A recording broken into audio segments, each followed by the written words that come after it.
Focus ആരംഭിക്കുന്നു. സ്വാഗതം. ഞാൻ പ്രവേതാലക്ഷ്മി. വിശദമായ വാർത്തകൾ നോക്കാം. കുവൈറ്റിലെ ഗൾഫ് ബാങ്കിൽ നിന്ന് വായ്പയെടുത്ത് തിരിച്ചടയ്ക്കാതെ വിദേശത്തേക്ക് കടന്ന മലയാളികൾ ബാങ്കിന്റെ 700 കോടി രൂപയോളം തട്ടിയ സംഭവത്തിൽ 1425 മലയാളികളാണ് പ്രതിസ്ഥാനത്തുള്ളത്. ഇവരിൽ 700ഓളം പേർ നഴ്സുമാരാണ്. സംഭവത്തിൽ എറണാകുളം, കോട്ടയം ജില്ലകളിലായി 10 കേസുകൾ രജിസ്റ്റർ ചെയ്തു. 2020-22 കാലത്താണ് ബാങ്കിൽ തട്ടിപ്പ് നടന്നത്. കുവൈറ്റിലെ സർക്കാർ ഉദ്യോഗസ്ഥരായ മലയാളികളും മിനിസ്ട്രി ഓഫ് ഹെൽത്തിൽ നഴ്സുമാരായി ജോലി ചെയ്തിരുന്ന 700ഓളം പേരുമാണ് ബാങ്കിൽ നിന്ന് വായ്പയെടുത്ത് മുങ്ങിയത്. ആദ്യം ബാങ്കിൽ നിന്ന് ചെറിയ തുക വായ്പയെടുത്ത് ഇത് കൃത്യമായി തിരിച്ചടച്ച് ക്രെഡിറ്റ് സ്കോർ ഉയർത്തിയ ശേഷം വലിയ തുക തട്ടിയെടുത്ത് മുങ്ങുകയായിരുന്നു. വായ്പാ തിരിച്ചടവ് മുടങ്ങിയതോടെ കുവൈറ്റ് ബാങ്ക് അധികൃതർ അന്വേഷണം തുടങ്ങി. തട്ടിപ്പ് നടത്തിയവരിൽ ചിലർ നാട്ടിലെത്തിയെന്ന് കണ്ടെത്തിയതിന്റെ അടിസ്ഥാനത്തിലാണ് ബാങ്ക് അധികൃതർ കേരളത്തിലെത്തിയത്. നവംബർ 5-ന് ADGP മനോജ് എബ്രഹാമിന് രേഖാമൂലം പരാതി നൽകി. അമേരിക്കയിലേക്കും ഇംഗ്ലണ്ടിലേക്കും കാനഡയിലേക്കും വായ്പയെടുത്തവർ കടന്നുവെന്നാണ് കുവൈറ്റ് ബാങ്ക് അധികൃതർ സംസ്ഥാന പോലീസിനെ അറിയിച്ചത്. സംഭവത്തിൽ എറണാകുളം, കോട്ടയം ജില്ലകളിലായി 10 കേസുകൾ രജിസ്റ്റർ ചെയ്തു. കേസന്വേഷണം ക്രൈംബ്രാഞ്ചിന് നൽകിയിട്ടുണ്ട്. ദക്ഷിണ മേഖല IG അന്വേഷണത്തിന്റെ മേൽനോട്ടം വഹിക്കും. അതേസമയം കുറ്റകൃത്യം നടന്നത് കേരളത്തിലല്ലെങ്കിലും വിദേശത്ത് കുറ്റകൃത്യം നടത്തി ഇന്ത്യയിലേക്ക് തിരിച്ചുവരുന്ന പൗരന്മാർക്കെതിരെ കേസെടുക്കാൻ നിയമപരമായി സാധിക്കും. ആദ്യം തട്ടിപ്പ് നടത്തിയവർ വഴി പഴുതു മനസ്സിലാക്കി കൂടുതൽ മലയാളികൾ ബാങ്കിനെ പറ്റിച്ചുവെന്നാണ് നിഗമനം. ഇതിന് പിന്നിൽ ഏജന്റുമാരുടെ ഇടപെടൽ ഉണ്ടായെന്നും സംശയിക്കുന്നുണ്ട്. 24 കൊച്ചി.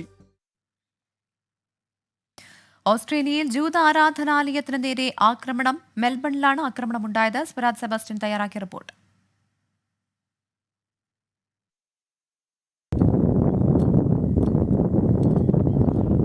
ഓസ്ട്രേലിയൻ സമയം ഇന്ന് വെളുപ്പിന് 3 മണിക്കാണ് തെക്ക് കിഴക്കൻ മെൽബണിന് സമീപമുള്ള റിപ്പൺലി എന്ന് പറയുന്ന സ്ഥലത്ത് സ്ഥിതി ചെയ്യുന്ന ഒരു ഇസ്രായേൽ സിനഗോഗിന് നേരെ 2 പേരടങ്ങുന്ന അക്രമകാരികളുടെ ഒരു സംഘം സിനഗോഗിൽ അതിക്രമിച്ച് കടക്കുകയും അതിന്റെ ജനാലകൾ തകർക്കുകയും അകത്തേക്ക് പെട്രോൾ പോലുള്ള അത്യന്തം ഇൻഫ്ലമബിൾ ആയിട്ടുള്ള ഒരു ദ്രാവകം ഒഴിച്ച് സിനഗോഗിന് തീ കൊളുത്തുകയുമായിരുന്നു. ഇസ്രായേൽ ജനതയ്ക്ക്, ജൂയിഷ് ജനതയ്ക്ക് ഇന്നലെ സാബത്തായിരുന്നു. അതിന്റെ ഭാഗമായി സിനഗോഗിന്റെ അകത്ത് പ്രാർത്ഥന നടക്കുന്ന സമയമായിരുന്നു അത്. ഈ ആക്രമണത്തെ തുടർന്ന് ഒരാൾക്ക് പരിക്കേറ്റിട്ടുണ്ട്. എന്നാൽ ഇതുവരെ ഒരു അക്രമകാരിയെയും അറസ്റ്റ് ചെയ്തിട്ടില്ല. ഈ ആക്രമണം ഓസ്ട്രേലിയൻ പ്രധാനമന്ത്രി ആന്റണി ആൽബനീസ് ശക്തമായി ഈ ആക്രമണത്തെ അപലപിച്ചിട്ടുണ്ട്. ഓസ്ട്രേലിയയിൽ ഇത്തരത്തിലുള്ള അക്രമങ്ങൾക്ക് സ്ഥാനമില്ല എന്ന് അദ്ദേഹം പറഞ്ഞു. ഓസ്ട്രേലിയൻ പ്രതിപക്ഷ നേതാവ് പീറ്റർ ഡട്ടൺ ഈ ആക്രമണത്തെ ശക്തമായി അപലപിച്ചു. കഴിഞ്ഞ വർഷം 2023 ഒക്ടോബർ 7-ന് തുടങ്ങി ഇസ്രായേൽ ഹമാസിന് നേരെ ആക്രമണം ആരംഭിച്ചതിന് ശേഷം ഓസ്ട്രേലിയയിൽ നിലനിൽക്കുന്ന നിരവധിയായിട്ടുള്ള ജൂയിഷ് ജനതയ്ക്ക് നേരെയുള്ള അക്രമങ്ങളുടെ ഒരു തുടർച്ചയായിട്ടാണ് അദ്ദേഹം ഇതിനെ കാണുന്നത്. ഇത്തരത്തിലുള്ള ആക്രമണങ്ങൾക്ക് ഓസ്ട്രേലിയയിൽ സ്ഥാനമില്ല എന്നും അദ്ദേഹം പറഞ്ഞു. നിലവിൽ അവിടുത്തെ സ്ഥിതിഗതികൾ ശാന്തമാണ്. പോലീസ് ശക്തമായ തിരച്ചിൽ, അക്രമകാരികൾക്ക് വേണ്ടിയിട്ടുള്ള ശക്തമായ തിരച്ചിൽ ആരംഭിച്ചിട്ടുണ്ട്. ഇതുവരെ ആരെയും അറസ്റ്റ് ചെയ്തിട്ടില്ല. അന്താരാഷ്ട്ര വോളണ്ടിയർ ദിനത്തോടനുബന്ധിച്ച് സന്നദ്ധ പ്രവർത്തകർക്ക് ആദരമൊരുക്കി ദുബായ് താമസക്കുടിയേറ്റ വകുപ്പ്. രാജ്യത്തെ ആദ്യത്തെ വോളണ്ടിയർ ലൈസൻസ് പ്രോഗ്രാം പൂർത്തിയാക്കിയവർക്ക് പ്രത്യേക മൊമെന്റോയും സമ്മാനിച്ചു. ദുബായ് അൽജാഫ്ലിയിലെ താമസ കുടിയേറ്റ വകുപ്പ് ഓഫീസിലാണ് സന്നദ്ധ പ്രവർത്തകർക്ക് വ്യത്യസ്തമായ ആദരമൊരുക്കുന്ന പരിപാടി നടന്നത്. ദുബായ് കമ്മ്യൂണിറ്റി ഡെവലപ്മെന്റ് അതോറിറ്റിയുടെ director general Hessa bin Eisa Buhumaid, Dubai താമസ കുടിയേറ്റ വകുപ്പ് മേധാവി lieutenant general Mohammed Ahmed Al Marri, ഉപമേധാവി major general Obaid bin Suroor, മറ്റു ഉന്നത ഉദ്യോഗസ്ഥർ ഉൾപ്പെടെയുള്ളവർ പരിപാടിയിൽ പങ്കെടുത്തു. താമസ കുടിയേറ്റ വകുപ്പ് കഴിഞ്ഞ 7 വർഷത്തിനിടെ 92 സ്വയം സേവന പദ്ധതികൾ നടപ്പാക്കിയതായി മേധാവി ലഫ്റ്റനന്റ് ജനറൽ മുഹമ്മദ് അഹമ്മദ് അൽ മറി പറഞ്ഞു. രാജ്യത്തിന്റെ വിവിധ മേഖലകളിൽ സന്നദ്ധ പ്രവർത്തനങ്ങളിൽ സജീവമായി പങ്കെടുത്ത ജീവനക്കാരെയും പൊതുമാപ്പ് കേന്ദ്രങ്ങളിൽ സേവനം ചെയ്ത മലയാളികൾ അടക്കമുള്ളവരെയും ചടങ്ങിൽ ആദരിച്ചു. അതോടൊപ്പം രാജ്യത്തെ ആദ്യത്തെ വളണ്ടിയർ ലൈസൻസ് പ്രോഗ്രാം പൂർത്തിയാക്കിയവർക്ക് ചടങ്ങിൽ പ്രത്യേക മൊമെന്റോയും സമ്മാനിച്ചു. പ്ലാന്റ് UAE ദേശീയ പരിപാടിയുടെ ഭാഗമായി ഗാഫ് മരങ്ങൾ നൽകുന്ന ചടങ്ങും പരിപാടിയിൽ നടന്നു. 24 ദുബായ്. UAEയുടെ ദേശീയ ദിനാഘോഷങ്ങൾക്കിടെ ജനിച്ച കുഞ്ഞുങ്ങൾക്ക് സ്നേഹസമ്മാനവുമായി Dubai roads and transport authority സൗജന്യ ചൈൽഡ് കാർ സീറ്റുകളാണ് RTA നൽകിയത്. ഡിസംബർ 1-നും 5-നും ഇടയിൽ ജനിച്ച കുഞ്ഞുങ്ങൾക്കാണ് സമ്മാനം. UAEയുടെ ദേശീയ ദിനാഘോഷമായ ഈദ് അൽ ഇത്തിഹാദിന്റെ ഭാഗമായി ദുബായ് RTA നടപ്പാക്കിയ ക്യാമ്പയിനിലൂടെയാണ് കുഞ്ഞുങ്ങൾക്ക് സൗജന്യ ചൈൽഡ് കാർ സീറ്റുകൾ സമ്മാനം നൽകിയത്. My babies gift on Eid al Etihad എന്ന പേരിലാണ് പദ്ധതി നടപ്പാക്കിയത്. പദ്ധതിയുമായി സഹകരിച്ച് ദുബായിലെ 24 ആശുപത്രികളിൽ നിന്നായി ഈ കാലയളവിനുള്ളിൽ പ്രസവിച്ച 450 അമ്മമാർക്ക് RTA സമ്മാനം കൈമാറി. ഡിസംബർ 1-നും 5-നും ഇടയ്ക്കുള്ള ദിവസങ്ങളിൽ ജനിച്ച കുഞ്ഞുങ്ങളെയാണ് പദ്ധതിയുടെ ഭാഗമാക്കിയത്. Dubai police, Dubai health authority, UNICEF എന്നിവരുമായി ചേർന്നാണ് പദ്ധതി നടപ്പാക്കിയത്. 5 വർഷമായി RTA തുടരുന്ന പദ്ധതിയാണിത്. പദ്ധതിയിലൂടെ ഇതിനോടകം 2000 അമ്മമാർക്ക് ചൈൽഡ് കാർ സീറ്റുകൾ വിതരണം ചെയ്തിട്ടുണ്ടെന്നും RTA traffic and roads agency CEO Hussain Al Banna പറഞ്ഞു. ചൈൽഡ് സീറ്റുകൾ നൽകുന്നതിലൂടെ വാഹനയാത്രയിലെ സുരക്ഷയെക്കുറിച്ചുകൂടി പൊതുജനങ്ങളെ ബോധവാന്മാരാക്കുക എന്നതും ലക്ഷ്യമിടുന്നുണ്ട്. 4 വയസ്സിൽ താഴെയുള്ളവരെ നിർബന്ധമായും ചൈൽഡ് കാർ സീറ്റിൽ ഇരുത്തണം. നിയമലംഘനങ്ങൾക്ക് 400 ദിർഹം പിഴ ഉൾപ്പെടെ ഈടാക്കുമെന്നും അധികൃതർ വ്യക്തമാക്കി. 24 ദുബായ്. സൗദിയിൽ ബോളിവുഡ് ഉൾപ്പെടെയുള്ള സിനിമകൾക്ക് പ്രിയം കൂടി വരികയാണെന്ന് ബോളിവുഡ് താരം കരീന കപൂർ. ജിദ്ദയിൽ നടക്കുന്ന അന്താരാഷ്ട്ര ചലച്ചിത്രോത്സവത്തിൽ ആരാധകരുമായി സംവദിക്കുകയായിരുന്നു കരീന. സൗദിയിൽ ആരാധകരെ വീണ്ടും കാണാൻ സാധിച്ചതിൽ സന്തോഷമുണ്ടെന്നും കരീന കപൂർ പറഞ്ഞു. മാറുന്ന സൗദിയുടെ ഭാഗമാകാൻ സാധിച്ചതിൽ സന്തോഷമുണ്ടെന്ന് ബോളിവുഡ് താരം കരീന കപൂർ പറഞ്ഞു. സൗദിയിലും സിനിമ വളരുകയാണ്. ബോളിവുഡ് സിനിമകൾക്കും താരങ്ങൾക്കും സൗദിയിൽ ഏറെ ആരാധകരുണ്ട്. ചലച്ചിത്രോത്സവങ്ങളിൽ അത് അനുഭവിക്കാനായിട്ടുണ്ടെന്നും കരീന കപൂർ പറഞ്ഞു.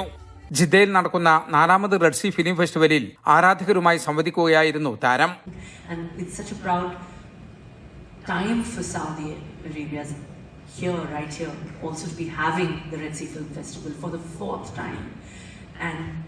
To have such a lovely audience, what I saw last night in the auditorium, so many great minds.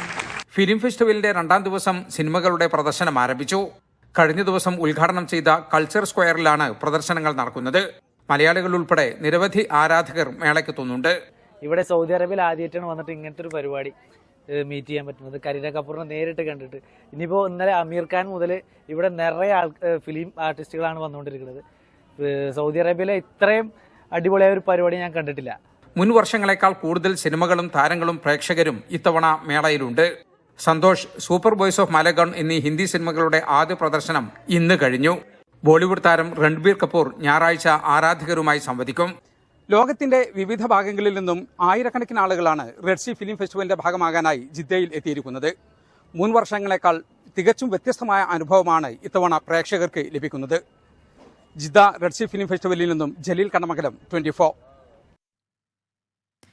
നിയുക്ത കർദിനാൾ ജോർജ് കൂവക്കാടിന്റെ സ്ഥാനാരോഹണം നാളെ വത്തിക്കാനിൽ നടക്കും. സെന്റ് പീറ്റേഴ്സ് ബസിലിക്കയിൽ മാർപ്പാപ്പയാണ് മോൺസിഞ്ഞോർ ജോർജ് കൂവക്കാടിനെ കർദിനാളായി ഉയർത്തുക.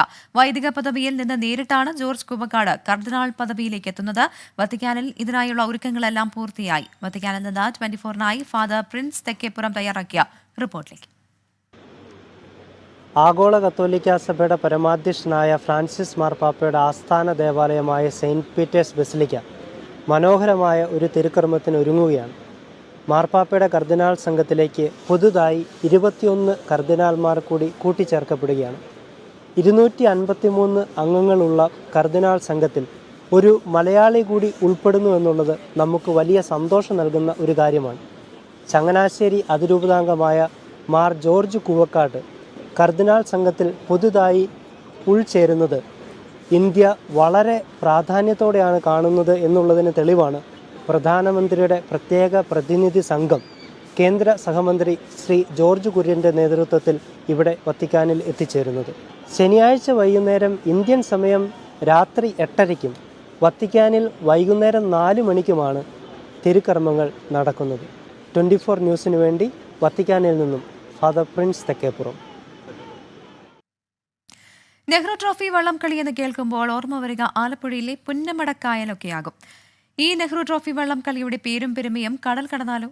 ഓസ്ട്രേലിയയിൽ നിന്നും സ്വരാജ് സെബാസ്റ്റ്യന്റെ റിപ്പോർട്ടിലേക്ക്.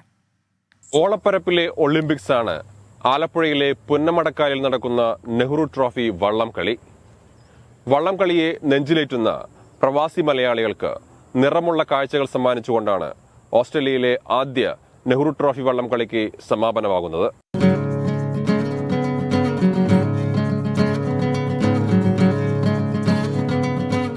കേരളത്തിന്റെ സ്വന്തം ജലോത്സവമായ നെഹ്റു ട്രോഫി വള്ളംകളി ഓസ്ട്രേലിയൻ ജനതയ്ക്ക് പരിചയപ്പെടുത്തുക എന്നതായിരുന്നു ലക്ഷ്യം.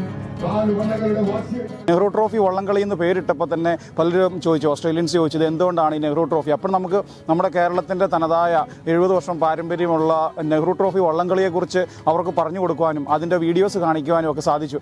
ജലമേളയുടെ പെരുമ ദൈവത്തിന്റെ സ്വന്തം നാട്ടിൽ നിന്ന് കടൽ കടന്നപ്പോൾ ടൂറിസം വകുപ്പ് മന്ത്രി മുഹമ്മദ് റിയാസിന്റെ പൂർണ്ണ പിന്തുണ. I am filled with immense pride and joy to learn about the All Australia Kerala boat race, an event that reflects the grandeur of our own Nehru Trophy boat race. അങ്ങനെ Australian മണ്ണിലെ ആദ്യ Nehru trophy വള്ളംകളി സംഘാടക മികവ് കൊണ്ടും ശ്രദ്ധേയമായി. ക്വീൻസ്ലാൻഡിലെ sunshine cost Kerala അസോസിയേഷനാണ് ജലമാമാങ്കം സംഘടിപ്പിച്ചത്. ഏറ്റവും ഹൈലൈറ്റ് ആയിട്ട് മറുനാട്ടുകാർ നമ്മുടെ കേരള ടൂറിസത്തിൽ ഇൻവോൾവ് ആകുന്നത് നമ്മുടെ കേരളത്തിന്റെ എനിക്ക് തോന്നുന്നു 70 വർഷത്തോളം പാരമ്പര്യമുള്ള വള്ളംകളിയാണ്. ഓസ്ട്രേലിയയിലെ വിവിധ സംസ്ഥാനങ്ങളിൽ നിന്നായി 15 ടീമുകൾ പങ്കെടുത്തു. നമ്മുടെ കേരളക്കരയുടെ അഭിമാനകരമായിട്ടുള്ള നെഹ്റു ട്രോഫി വള്ളംകളിയുടെ 1ാമത് ദേശീയോത്സവം ഇന്നിവിടെ ആറാടിക്കൊണ്ടിരിക്കുകയാണ്.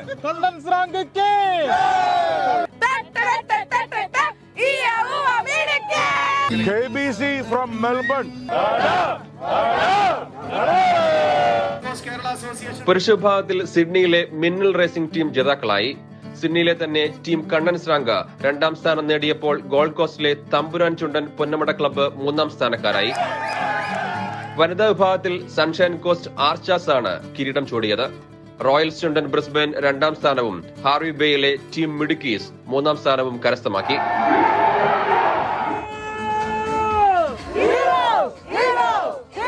ലോക ഭൂപടത്തിൽ ആലപ്പുഴയെ അടയാളപ്പെടുത്തുന്നത് നെഹ്റു ട്രോഫി വള്ളംകളിയാണ്. ഓസ്ട്രേലിയൻ മലയാളികളുടെ സാംസ്കാരിക ഭൂപടത്തിൽ സൺഷൈൻ കോസ്റ്റിൽ നടന്ന വള്ളംകളി മത്സരം ഇടം പിടിക്കുന്ന കാലവും വിദൂരമല്ല. ക്യാമറമാൻ ക്ലൈവിനൊപ്പം സുരാജ് സെബാസ്റ്റ്യൻ, 24. കൊച്ചി സ്മാർട്ട് സിറ്റി പദ്ധതിയിൽ നിന്ന് ടീകോമിനെ ഒഴിവാക്കി നഷ്ടപരിഹാരം നൽകാനുള്ള തീരുമാനത്തെ ന്യായീകരിച്ച് സംസ്ഥാന സർക്കാർ നഷ്ടപരിഹാരമല്ല നൽകുന്നത്, ഓഹരി മൂല്യം കണക്കാക്കിയുള്ള പണമാണ് എന്നതാണ് സർക്കാരിന്റെ വാദം. അതേസമയം വിവാദ തീരുമാനത്തിൽ സർക്കാരിനെതിരെ നിലപാട് കടുപ്പിക്കുകയാണ് പ്രതിപക്ഷം. കരാർ പ്രകാരം പദ്ധതി പൂർത്തീകരണത്തിലേക്ക് എത്തിക്കാൻ ടീകോമിന് കഴിഞ്ഞിരുന്നില്ല. കരാറിൽ പറഞ്ഞതിന്റെ 10% പോലും ടീകോം സ്മാർട്ട് സിറ്റിയിൽ ചെയ്തതുമില്ല. ഇതോടെയാണ് ടീകോമിനെ ഒഴിവാക്കാനുള്ള സർക്കാർ തീരുമാനം. അതും 2007 കരാറിന് വിരുദ്ധമായി അവർക്ക് അങ്ങോട്ട് പണം നൽകി. അങ്ങോട്ട് പണം നൽകാനുള്ള സർക്കാർ തീരുമാനം നിയമോപദേശത്തിന്റെ അടിസ്ഥാനത്തിലാണെന്നാണ് വിവരം. എന്നാൽ നൽകുന്നത് നഷ്ടപരിഹാരമല്ലെന്നാണ് സംസ്ഥാന സർക്കാരിന്റെ വാദം. നഷ്ടപരിഹാരം എന്നല്ലാന്ന് അവരുടെ 84% ഷെയർ ഉണ്ടല്ലോ, അതിൽ തന്നെ സേഫ് ഗാർഡ് ഉണ്ട്. ഈ നേരത്തെ പറഞ്ഞ 91.52 കോടി മാത്രമാണ് ഭൂമിയുടെ വിലയായിട്ട് നിശ്ചയിക്കാൻ പാടുള്ളൂ. സാധാരണ വാല്യുവേഷൻ എന്ന് പറഞ്ഞാൽ ഇപ്പോഴത്തെ വില എടുക്കുക, അത് എടുക്കാൻ പാടില്ല. അവരുടെ എത്ര ഷെയർ ഉണ്ട് അത് വെച്ചിട്ടാണ് കൊടുക്കുക. അതാണ് ഈ എഴുതുമ്പോൾ ഇതിനകത്ത് നഷ്ടപരിഹാരം എന്ന് പറയുന്നത് ഇതാണ്. യഥാർത്ഥത്തിൽ കരാറിലുള്ളത് ഇക്വിറ്റി വാല്യൂ ചെയ്തിട്ട് അത് നമുക്ക് ടേക്ക് ഓവർ ചെയ്യാം. UAE-യുമായുള്ള നല്ല ബന്ധം തുടരാൻ കൂടിയാണ് വ്യവസ്ഥ ലംഘിച്ചിട്ടും ടീകോമിനെതിരെ നിയമ നടപടി സ്വീകരിക്കാത്തതെന്നാണ് സർക്കാർ വൃത്തങ്ങൾ വിശദീകരിക്കുന്നത്. സർക്കാർ നടപടിക്കെതിരെ പ്രതിഷേധം ശക്തമാക്കുകയാണ് പ്രതിപക്ഷം. 2007 സർക്കാരുണ്ടാക്കിയ എഗ്രിമെന്റിലെ വ്യവസ്ഥകൾ പ്രകാരം ടീകോം ഈ എഗ്രിമെന്റിലെ വ്യവസ്ഥകൾ ലംഘിച്ചാൽ അവരിൽ നിന്ന് ഇങ്ങോട്ടാണ് നഷ്ടപരിഹാരം ഈടാക്കാനുള്ള വ്യവസ്ഥ. ടീകോമിന് നഷ്ടപരിഹാരം കൊടുക്കുക എന്നത് അഴിമതിയാണ്, ഒരിക്കലും അംഗീകരിച്ചു കൊടുക്കാൻ കഴിയുന്ന കാര്യമല്ല. ഗവൺമെന്റ് അടിയന്തരമായി ഇതിൽ നിന്ന് പിന്മാറണം. ഈ മന്ത്രിസഭാ തീരുമാനം റദ്ദാക്കണം. സ്മാർട്ട് സിറ്റി പദ്ധതി പുനരുജ്ജീവിപ്പിക്കാനുള്ള നീക്കങ്ങളും സർക്കാർ തലത്തിൽ ആരംഭിച്ചിട്ടുണ്ട്. വിദേശ മലയാളി വ്യവസായിയുടെ നേതൃത്വത്തിലുള്ള കമ്പനി സ്മാർട്ട് സിറ്റി പദ്ധതിയുടെ ഭാഗമായേക്കും. ഇൻഫോ പാർക്കും പദ്ധതിയുടെ ഭാഗമായി വരുമെന്നാണ് വിവരം. 24 തിരുവനന്തപുരം.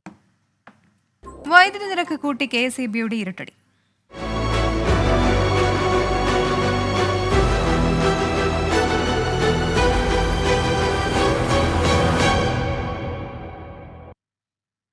സംസ്ഥാനത്ത് വൈദ്യുതി നിരക്ക് കൂട്ടി. യൂണിറ്റിന് 16 പൈസ കൂട്ടി. BPL വിഭാഗത്തിൽപ്പെട്ടവർക്ക് ഉൾപ്പെടെ നിരക്ക് വർധന ബാധകമാണ്. ഇന്നലെ മുതൽ പുതിയ നിരക്ക് പ്രാബല്യത്തിലാകും. സമ്മർ ടാരിഫ് വേണമെന്ന KSEBയുടെ ആവശ്യം റെഗുലേറ്ററി ബോർഡ് അംഗീകരിച്ചില്ല. നിരക്ക് വർധനവിനെതിരെ ശക്തമായ പ്രക്ഷോഭം ആരംഭിക്കുമെന്ന് കോൺഗ്രസും BJPയും പ്രഖ്യാപിച്ചു. 2016 ശേഷം നിരക്ക് വർദ്ധിപ്പിക്കുന്നത് ഇത് 5ാം തവണ. സമ്മർ താരിഫ് ഉൾപ്പെടെ 27 പൈസയുടെ വർധനവായിരുന്നു KSEB ശുപാർശ. എന്നാൽ കമ്മീഷൻ അംഗീകരിച്ചില്ല. ഫിക്സഡ് ചാർജ് ഏർപ്പെടുത്തണമെന്ന ആവശ്യവും തള്ളി. അനാഥാലയങ്ങൾ, വൃദ്ധസദനങ്ങൾ എന്നിവയ്ക്കുള്ള താരിഫ് വർദ്ധിപ്പിച്ചിട്ടില്ല. നിരക്ക് വർദ്ധിപ്പിക്കാതെ നിവൃത്തിയില്ലെന്നും കുറഞ്ഞ വിലയ്ക്ക് പുറത്തുനിന്ന് വൈദ്യുതി കിട്ടിയാൽ നിരക്ക് കുറയ്ക്കുമെന്നും വൈദ്യുതി മന്ത്രി K. കൃഷ്ണൻകുട്ടി. വർധനവ് എല്ലാവർക്കും ദോഷം തന്നെ, അത് ഞാൻ പക്ഷേ നിവൃത്തിയില്ല, അതുകൊണ്ട് വർദ്ധിപ്പിച്ചതിൽ വലിയ അപാകതയില്ല എന്നുള്ളതാണ്. അത്രയും ചെറിയ വർധനവേ വന്നിട്ടുള്ളൂ. വൈദ്യുതി നിരക്ക് വർധനയ്ക്കെതിരെ UDF സംസ്ഥാന വ്യാപക പ്രക്ഷോഭം നടത്തുമെന്ന് പ്രതിപക്ഷ നേതാവ് VD സതീശൻ. തീരുമാനം സർക്കാർ പിൻവലിക്കണമെന്നും പ്രതിപക്ഷ നേതാവ് ആവശ്യപ്പെട്ടു. വൈദ്യുതി ചാർജ് വീണ്ടും വർദ്ധിപ്പിക്കാനുള്ള സംസ്ഥാന സർക്കാർ തീരുമാനം ജനങ്ങളോടുള്ള വെല്ലുവിളിയെന്ന് BJP സംസ്ഥാന അധ്യക്ഷൻ K. സുരേന്ദ്രൻ. വിലക്കയറ്റം കൊണ്ട് പൊറുതിമുട്ടിയ ജനങ്ങളെ കൊള്ളയടിക്കുകയാണ് സർക്കാർ ചെയ്യുന്നതെന്നും K. സുരേന്ദ്രൻ കുറ്റപ്പെടുത്തി. News desk 24. മുണ്ടക്കൈ ചൂരൽമല ഉരുൾപൊട്ടൽ ദുരന്തത്തിൽ സംസ്ഥാന സർക്കാരിനെ വിമർശിച്ച ആഭ്യന്തരമന്ത്രി അമിത്ഷാ വിശദമായ കണക്കുകൾ നൽകാൻ സംസ്ഥാനം വൈകി എന്നാണ് വയനാട് MP പ്രിയങ്ക ഗാന്ധിക്ക് നൽകിയ മറുപടിയിലെ കുറ്റപ്പെടുത്തൽ. അതേസമയം ഉരുൾപൊട്ടൽ ദുരന്തത്തിലെ സഹായധനം സംബന്ധിച്ച കണക്കുകളിൽ കേന്ദ്ര സംസ്ഥാന സർക്കാരുകൾ വ്യക്തത വരുത്തണമെന്ന് ഹൈക്കോടതി നിർദ്ദേശം നൽകി. കഴിഞ്ഞ ദിവസമാണ് മുണ്ടക്കൈ ചൂരൽമല ഉരുൾപൊട്ടൽ ദുരന്തത്തിൽ കേന്ദ്ര സഹായം ഉറപ്പാക്കണമെന്നാവശ്യപ്പെട്ട് പ്രിയങ്ക ഗാന്ധി കേന്ദ്ര ആഭ്യന്തരമന്ത്രി അമിത്ഷായ്ക്ക് കത്ത് നൽകിയത്. എന്നാൽ ഏറെ വൈകിയാണ് സംസ്ഥാനം നിവേദനം നൽകിയതെന്ന് പ്രിയങ്ക ഗാന്ധിക്ക് മറുപടി നൽകിയ കേന്ദ്രം വീഴ്ചയ്ക്ക് സംസ്ഥാന സർക്കാരിനെ കുറ്റപ്പെടുത്തുകയും ചെയ്തു. 3.5 മാസത്തിന് ശേഷമാണ് 2219 കോടിയുടെ സഹായം കേരളം ആവശ്യപ്പെട്ടത്. ഇതുവരെ 291 കോടി രൂപയുടെ സഹായം നൽകിയെന്നും കേന്ദ്രം വ്യക്തമാക്കി. അതേസമയം മുഖ്യമന്ത്രി പ്രധാനമന്ത്രിയെ നേരിട്ട് കണ്ട് സഹായം അഭ്യർത്ഥിച്ചതാണെന്നും കേന്ദ്ര സഹായം പ്രതീക്ഷിക്കുന്നുവെന്നും റവന്യൂ മന്ത്രി K. രാജൻ പ്രതികരിച്ചു. കേരളത്തിന് അഡീഷണൽ അസിസ്റ്റൻസ് കൊടുക്കണം എന്ന് കോടതി തന്നെ പറഞ്ഞിട്ടും ഈ 4 മാസക്കാലമായി അതിനെക്കുറിച്ച് ഒരു നിർദ്ദേശവുമില്ല. ആഗസ്റ്റ് 17 കേരളം കൊടുത്ത നിവേദനം എവിടെ പോയി? ആ മെമ്മോറാണ്ടം എവിടെ പോയി? ആ മെമ്മോറാണ്ടം കൊടുത്തതിന് ശേഷം ഇന്ത്യയുടെ പ്രധാനമന്ത്രിയെ നേരിട്ട് കണ്ട് ബഹുമാനപ്പെട്ട കേരളത്തിന്റെ മുഖ്യമന്ത്രി ഈ നിവേദനത്തിന്റെ റിമൈൻഡർ കൊടുത്തല്ലോ, പരിശോധിക്കാം എന്നല്ലേ പ്രധാനമന്ത്രി പറഞ്ഞത്? ഇതിനിടെ സഹായധനം സംബന്ധിച്ച കണക്കുകളിൽ വ്യക്തത വരുത്തണമെന്ന് ഹൈക്കോടതി കേന്ദ്ര സംസ്ഥാന സർക്കാരുകളോട് നിർദ്ദേശിച്ചു. സംസ്ഥാന ദുരന്ത നിവാരണ ഫണ്ടിലെ നീക്കിയിരിപ്പ് സംസ്ഥാന സർക്കാർ അറിയിക്കണം. എത്ര ഫണ്ട് നൽകിയെന്നും ഇനി എത്ര കൊടുക്കുമെന്നും കേന്ദ്രവും വ്യക്തമാക്കണം. സാങ്കേതിക പദപ്രയോഗങ്ങളല്ല നടത്തേണ്ടതെന്നും കോടതി ചൂണ്ടിക്കാട്ടി. നാളെ SDRF അക്കൗണ്ട് ഓഫീസർ കോടതിയിൽ നേരിട്ട് ഹാജരാകണമെന്നും ഡിവിഷൻ ബെഞ്ച് ആവശ്യപ്പെട്ടിട്ടുണ്ട്.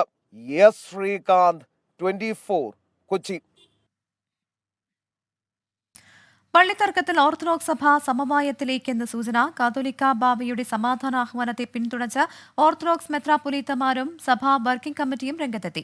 വിഷയം ചർച്ച ചെയ്യാൻ ഓർത്തഡോക്സ് സഭയുടെ നിർണായക യോഗങ്ങൾ ചേരുകയാണ്. ഇടവക അടിസ്ഥാനത്തിലൂടെയുള്ള ചർച്ചകളിലൂടെ പ്രശ്നം പരിഹരിക്കാൻ സാധ്യമാകുമെന്ന് യാക്കോബായ സഭ വ്യക്തമാക്കി. ഓർത്തഡോക്സ് സഭ പരമാധ്യക്ഷൻ ബസേലിയോസ് മാർത്തോമ മാത്യൂസ് തൃതീയൻ തന്നെ നിലപാട് മയപ്പെടുത്തിയതോടെയാണ് സമവായ സാധ്യതകൾ തെളിഞ്ഞത്. ഇതിന് പിന്നാലെയാണ് ഓർത്തഡോക്സ് സഭയിലെ വിവിധ മെത്രാന്മാരും ഇതേ നിലപാട് സ്വീകരിച്ചത്. സമവായത്തിന് പാത്രിയാർക്കീസ് ബാവ തന്നെ മുൻകൈയെടുക്കണമെന്നും ഇവർ ആവശ്യപ്പെടുന്നു. ഞങ്ങൾ മെത്രാന്മാരോ പരിശുദ്ധ ബാവായോ തീരുമാനിച്ചാൽ മാറ്റാവുന്ന ഒന്നല്ല 1934 ഭരണഘടന. നിങ്ങളുടെ ഇടയൻ എന്ന നിലയിൽ നാം ഒന്നായിരിക്കാൻ ആഗ്രഹിക്കുകയും ചെയ്യുന്നു. എന്നാൽ എല്ലാവരും ഒരുമിച്ച് വരണമെന്ന് നമുക്ക് അതിയായ ആഗ്രഹവുമുണ്ട്. ഓർത്തഡോക്സ് സഭ അധ്യക്ഷന് സഭയുടെ വർക്കിംഗ് കമ്മിറ്റിയും പിന്തുണ അറിയിച്ചു. സഭയിൽ സമാധാനത്തിന് തീരുമാനമെടുക്കാനുള്ള സമയമായെന്നും യോഗം വിലയിരുത്തി.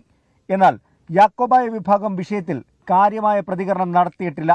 ഇടവകകൾ തമ്മിലുള്ള ചർച്ചയിലൂടെ സമവായമാകുകയുള്ളൂ എന്നാണ് യാക്കോബായ സഭ പറയുന്നത്. യാക്കോബായ ഓർത്തഡോക്സ് സഭകൾ 2 സഭകളായി നിലനിൽക്കുന്നതാണ് നല്ലതെന്നും ഇവർ പറയുന്നു.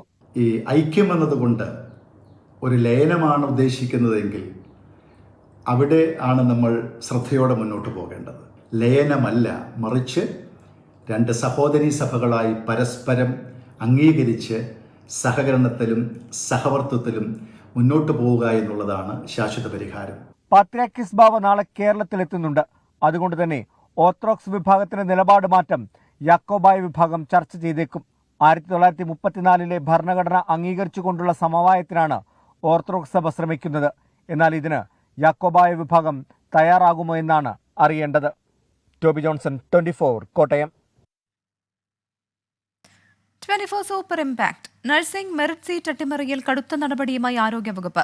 മെറിറ്റ് അട്ടിമറിച്ച കൊട്ടാരക്കര വാളകം മേഴ്സി കോളേജിന് അനുവദിച്ച 30 സീറ്റും ആരോഗ്യവകുപ്പ് റദ്ദാക്കി. മെറിറ്റ് അട്ടിമറിയുമായി ബന്ധപ്പെട്ട റിപ്പോർട്ട് 24 ആണ് പുറത്തുകൊണ്ടുവന്നത്.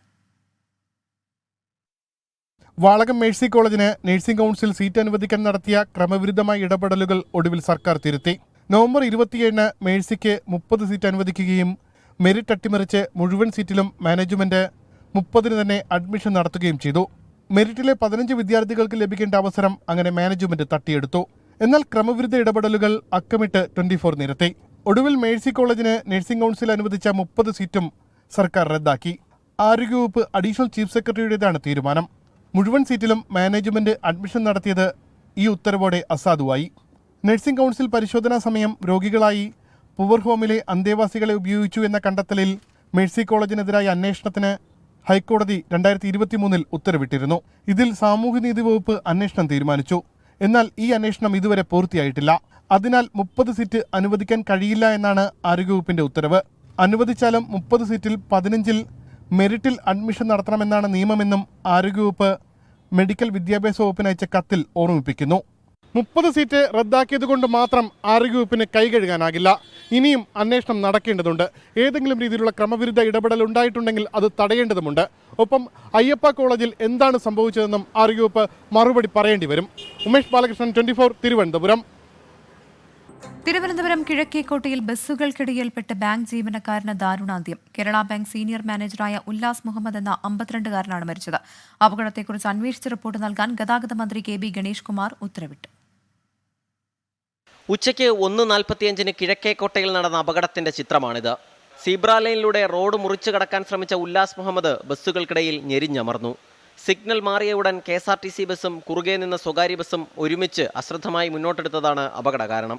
തമ്പാനൂരിലേക്ക് പോകാൻ വേണ്ടിയിട്ട് ബസ്സിൽ കയറുന്ന സമയമാണ് ഓപ്പോസിറ്റ് ഇപ്പോൾ ഈ എതിർഭാഗത്ത് ഇങ്ങനൊരു സംഭവം നടക്കുന്നത്.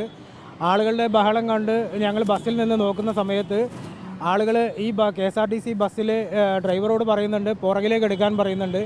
2-3 മിനിറ്റോളം അദ്ദേഹത്തിനോട് ആളുകൾ ഒച്ചത്തിൽ സംസാരിച്ചിട്ട് പുറകിലേക്ക് എടുക്കാൻ പറയുമ്പോഴും അദ്ദേഹം ബസ് പുറകിലേക്ക് എടുക്കാൻ തയ്യാറാവുന്നില്ലായിരുന്നു.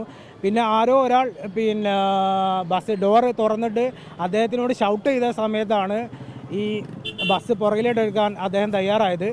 കൊല്ലം വാളത്തുങ്കൽ വെൺപാലക്കര സ്വദേശിയാണ് മരിച്ച ഉല്ലാസ് മുഹമ്മദ്. ചാല മസ്ജിദിൽ ജുമാ നമസ്കാരത്തിന് ശേഷം മടങ്ങി വരും വഴിയായിരുന്നു അപകടം. കേരള ബാങ്ക് വികാസ് ഭവൻ ശാഖയിലെ സീനിയർ മാനേജറാണ്. കിഴക്കേക്കോട്ടയിലെ സ്വകാര്യ ബസ്സുകളും KSRTC ബസ്സുകളും തമ്മിലുള്ള മത്സരം ജീവനെടുക്കുന്നത് ഇതാദ്യമല്ല. പുള്ളി പെഡസ്ട്രിയനായിരുന്നു. റോഡ് ക്രോസ് ചെയ്ത സമയം പെട്ടെന്ന് 2 ഡ്രൈവർമാർ ശ്രദ്ധിച്ചില്ല, 2 ബസ്സിൻ്റെ ഇടയിലായിപ്പോയി. അങ്ങനെ സാർ, സീബ്ര ലൈനിലൂടെ ആയിരുന്നു അദ്ദേഹം മുറിച്ച് കടന്നിരുന്നത്. പുള്ളി അതെ. അപകടം അന്വേഷിച്ച് റിപ്പോർട്ട് നൽകാൻ ഗതാഗത കമ്മീഷണർ CH നാഗരാജുവിന് ഗതാഗത മന്ത്രി KB ഗണേഷ് കുമാർ നിർദ്ദേശം നൽകി. 24, തിരുവനന്തപുരം. തിരുവനന്തപുരം ആമയിഴഞ്ചാൻ തോട്ടിൽ കാൽവഴുതി വീണ വയോധികനെ രക്ഷപ്പെടുത്തി. മദ്യലഹരിയിലെത്തിയ ആളാണ് കാൽവഴുതി വീണത്. അഗ്നിരക്ഷാസേനയെത്തി സാഹസികമായിട്ടാണ് വയോധികനെ കരക്കെത്തിച്ചത്. കിഴക്കേക്കോട്ട പരിധിയിലെ ആമയിഴഞ്ചാൻ തോടിന് കൈവരികളില്ലാത്തത് അപകടങ്ങൾക്ക് കാരണമാകുന്നുവെന്ന് നാട്ടുകാർ കുറ്റപ്പെടുത്തി.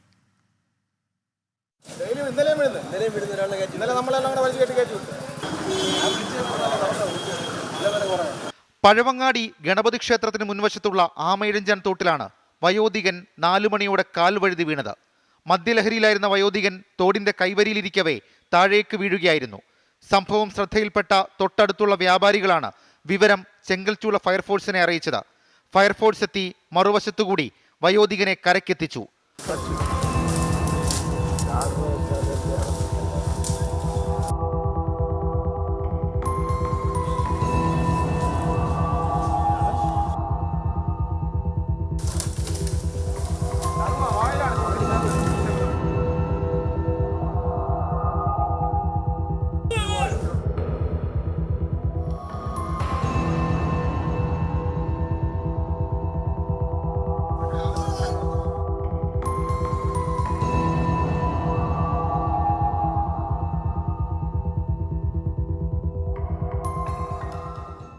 വയോധികനെ തിരുവനന്തപുരം മെഡിക്കൽ കോളേജിൽ പ്രവേശിപ്പിച്ചിട്ടുണ്ട്.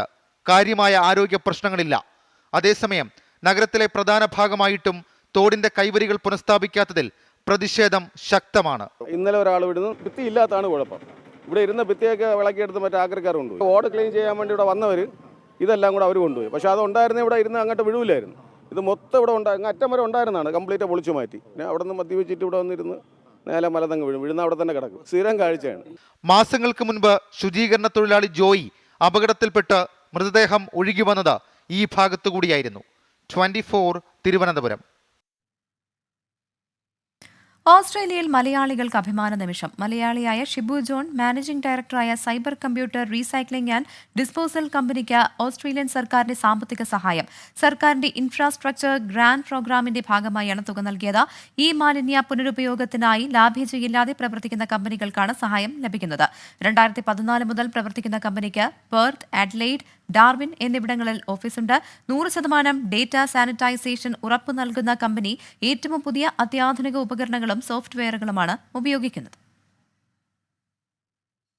ഗൾഫ് ഫോക്കസ് പൂർണ്ണമാകുന്നു. Good night.